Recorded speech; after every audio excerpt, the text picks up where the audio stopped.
Okay, my dear student of class 10th, you all are most welcome and good morning. Today we are just going to study first chapter. What is the name of the first chapter? A Letter to God. First chapter of the first flight. आज हम लोग इसी को start करेंगे. This story has been written by G.L. Fuentes.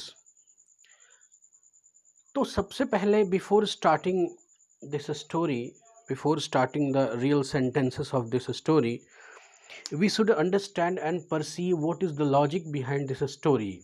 What is the base of this story? This story is based on a faith of a farmer. Upon who? Upon whom the faith of the farmer? Faith of farmer upon God. Yes, faith of farmer on God. That is the main core theme of this story. What happened? Just before starting a story, I would like to represent a skeleton or a general sketch of this story. A farmer is there, which name is Lancho. Lancho is a farmer. He sown their corn field, corn crop. It was very nice. There was a need of water, but in place of water, nature had destroyed his field through the hailstorm. Hailstorm से जब उसकी फसल नष्ट हो जाती है, there is no single hope to survive for a whole long year. Then उसने decide किया कि how I should manage. तो उसके मन में एक बात आई कि only there is a single power which is called God that has the omni power. He is omnipresent and वो सभी चीज़ों को देख सकता है, समझ सकता है और सर्वव्यापी परमात्मा ही है, एकमात्र है that can help me. So he decided to get the help from God. And what should be medium to get the help? He just decided to write a letter to God. उसने एक पत्र लिखा God के नाम से और उसमें ही requested to get help of 100 pesos.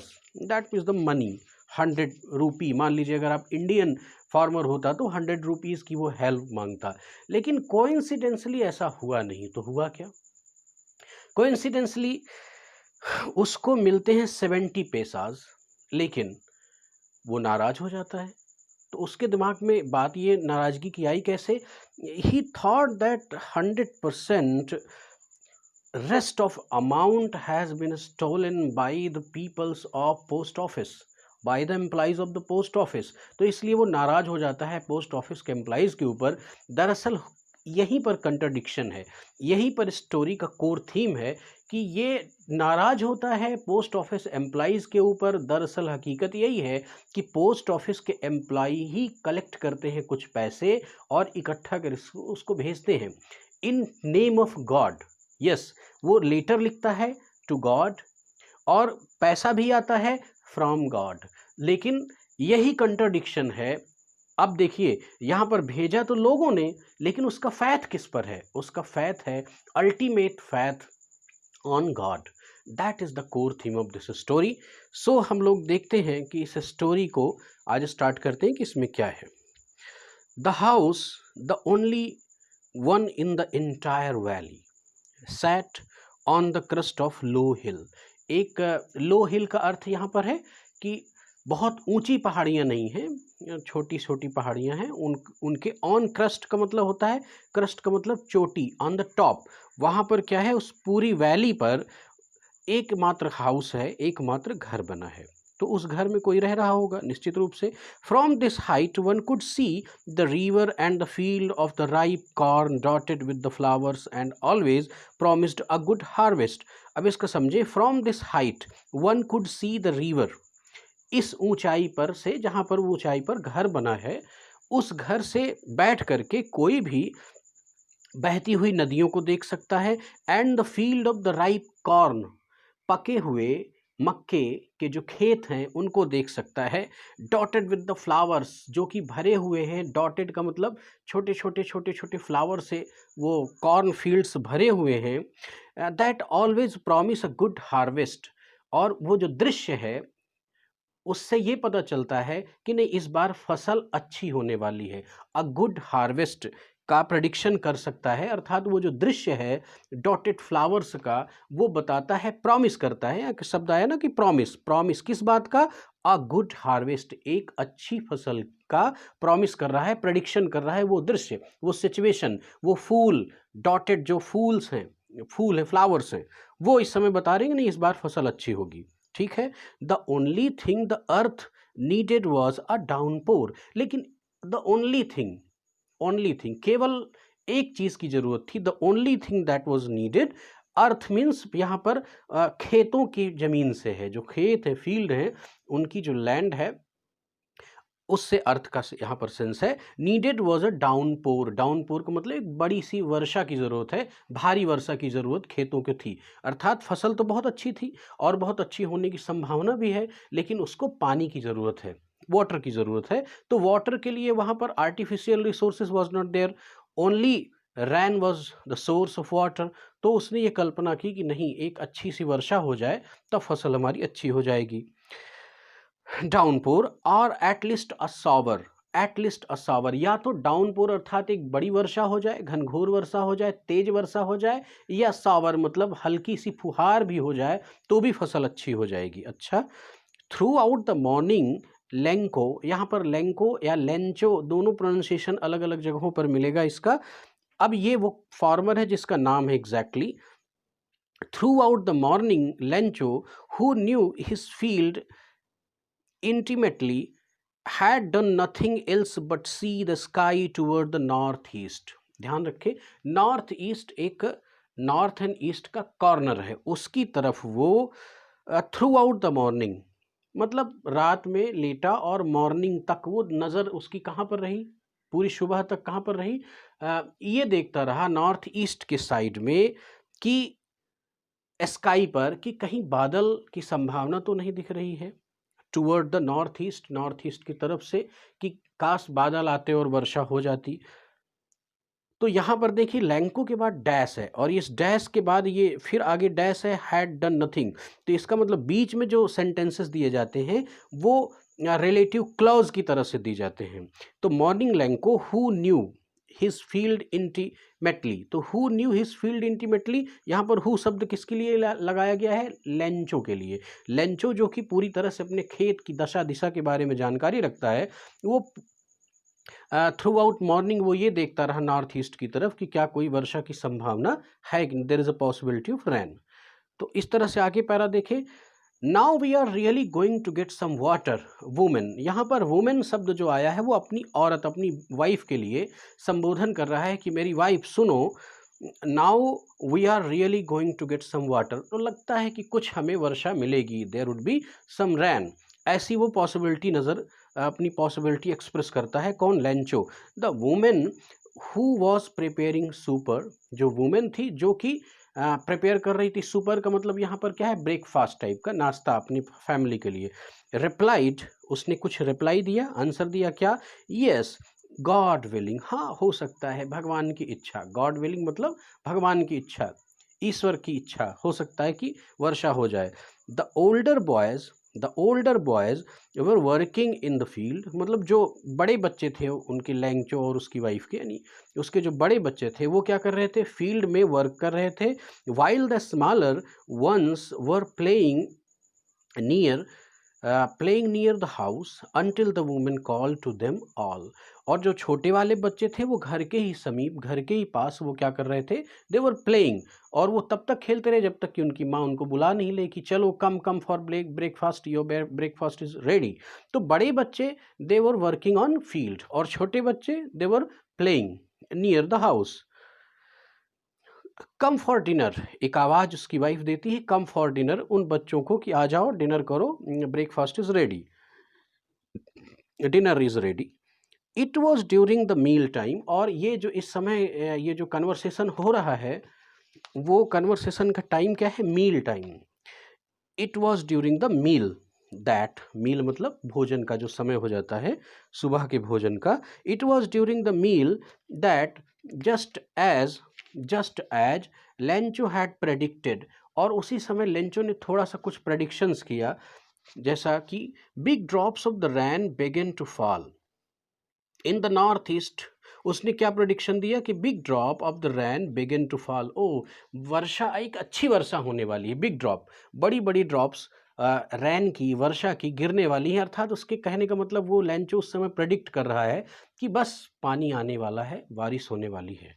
अच्छा, इन the north east huge mountain of the cloud could be seen approaching. और नॉर्थ ईस्ट जिस तरफ से, क्योंकि उसको मालूम है कि इस समय की सिचुएशन में क्लाउड्स किस तरफ से आएंगे जहां वर्षा होगी, तो वो नॉर्थ ईस्ट ही उसकी लोकेशन थी, उसको मालूम था, एक्सपीरियंस्ड फार्मर था। तो वो इसलिए वो नॉर्थ ईस्ट की तरफ से देखा कि huge mountain of the cloud, मतलब बादलों का पर्वत, यहाँ पर अर्थ क्या है, यानी काफ़ी बड़ी मात्रा में बादल, काफ़ी डेंस और काफ़ी बड़ी मात्रा में बादल नॉर्थ ईस्ट की तरफ से क्लाउड्स आने लगे। कुड बी सीन अप्रोचिंग, आते हुए देखे जा सकते थे, ऐसा ये सीन दिखा रहा है राइटर इस समय किसके थ्रू, लेंचो के थ्रू, कि लेंचो देख रहा है कि नॉर्थ ईस्ट की तरफ से बड़े बड़े बादल उमड़ घुमड़ करके आ रहे हैं। The air was fresh and sweet, और जो हवा है बड़ी ताजगी। अब देखिए, जब ठंडी हवा चलती, बादल आते हैं, वर्षा होने के समय आता है, जो हवा चलती है तो कैसी चलती है, बड़ी एकदम ब्रीज टाइप की, उसके लिए ब्रीज शब्द लगता है, ठंडी हवा चलती है, fresh and sweet. The man went out for no other reason than to have a pleasure of feeling of the rain on his body। तो ऐसी सिचुएशन में द मैन वेंट आउट, तो जो लोग हैं वो निकल देते हैं, निकल दिए वर्षा में, किस लिए, ऐसी स्थिति जो आती है कि एक खूबसूरत सी सुंदर महसूस, फ्रेश एंड स्वीट, जब एयर निकलती है, एयर चलती है, तो उस समय आदमी निकल पड़ते हैं अपने घर से बाहर।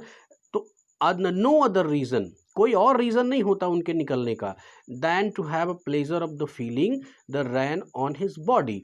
तो अब किस लिए निकलते हैं कि वो जो उनके ऊपर वर्षात की बूंदें पड़ेंगी, तो उसका प्लेजर, उसका आनंद उठाने के लिए वो घर से बाहर निकल पड़ते हैं। And when he return he exclaimed, क्या, these are not rain drops falling from the sky, they are now coins. तो वो उसका रिस्पॉन्स क्या रहता है कि ओ द मैन वेंट, तो देखा कि मतलब यहाँ पर द मैन शब्द किसके लिए संबोधन है, लेंचो के लिए। तो लेंचो अब क्या कहता है कि जब वो लौट के आता है, हाँ बारिश तो शुरू हो गई, अब वो जो लौट के आता है तो एक्सक्लैम्ड, मतलब बड़े आश्चर्य से वो क्या अभिव्यक्ति करता है कि these are not rain drops falling from the sky, ये आसमान से रैन ड्रॉप नहीं गिर रहे हैं, दे आर नाउ क्वाइंस, बल्कि ये सिक्के गिर रहे हैं।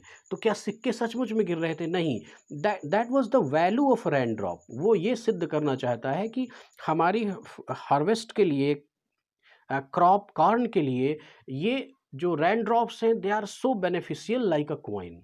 तो ये यहाँ पर संदर्भ है इसका। These are not raindrop falling from the sky, they are now coins. The big drops are 10-cent pieces and the little one are 5। तो यहाँ पर बड़ी ड्रॉप्स की तुलना वो कह रहा है कि 10 सेंट के सिक्के की तुलना में है, और छोटी वाली जो बूंदें हैं वो 5 सेंट की वैल्यू रखने वाली बूंदें हैं। तो उनका मोल नहीं है, बल्कि उनका इम्पोर्टेंस है, importance on behalf of his corn field, corn harvest। With a satisfied expression, he regarded the field of the ripe corn with its flower draped in a curtain of rain. तो अभी तक की situation ये कि उसको with a satisfied expression he regarded the field of the ripe corn, मतलब एक संतोषजनक एक्सप्रेशन के साथ वो अपने खेतों में देख रहा है, और उसके खेतों की स्थिति क्या है कि वो ड्रैप्ड यानी फील्ड हो गए हैं, कवर्ड हो गए हैं खेत, इन अ कर्टन ऑफ रैन, यानी वर्षा की एक चादर, बरसात की, यानी थोड़ी देर जो रैन ड्रॉप्स गिरी तो उनसे लगभग लगभग खेत पर काफ़ी मात्रा में पानी फैल गया। तो वो उसके लिए एक तरह से सेटिस्फाइड एक्सप्रेशन है कि नहीं ठीक है, इतना, दैट्स एनफ। लेकिन फिर क्या होता है, अब देखना, क्लाइमैक्स धीरे धीरे शुरू हो रहा है। But suddenly a strong wind began to blow, and along with the rain very large hailstones began to fall। अब यहाँ पर problem I, but suddenly a strong wind began to blow, अचानक एक स्ट्रॉन्ग विंड मतलब तेज हवा का झोंका बहना शुरू होता है, स्टार्ट हो जाता है, तेज हवा चलने लगती है। And along with the rain, और उसी बारिश के साथ वेरी लार्ज हेल स्टोन का मतलब ओले, पत्थर जिसको हम लोग बोलते हैं, बिगन टू फॉल, गिरना शुरू हो जाते हैं। These truly did resemble new silver coins, the boys, अब वास्तव में वो जो ओले गिर रहे हैं सचमुच में वो सिल्वर क्वाइन की तरह से हैं। तो अब क्या हो रहा है, the boys exposing themselves to the rain ran out to collect the frozen pearls, और जो बच्चे खेल रहे थे अब सचमुच में वो दौड़ते हैं।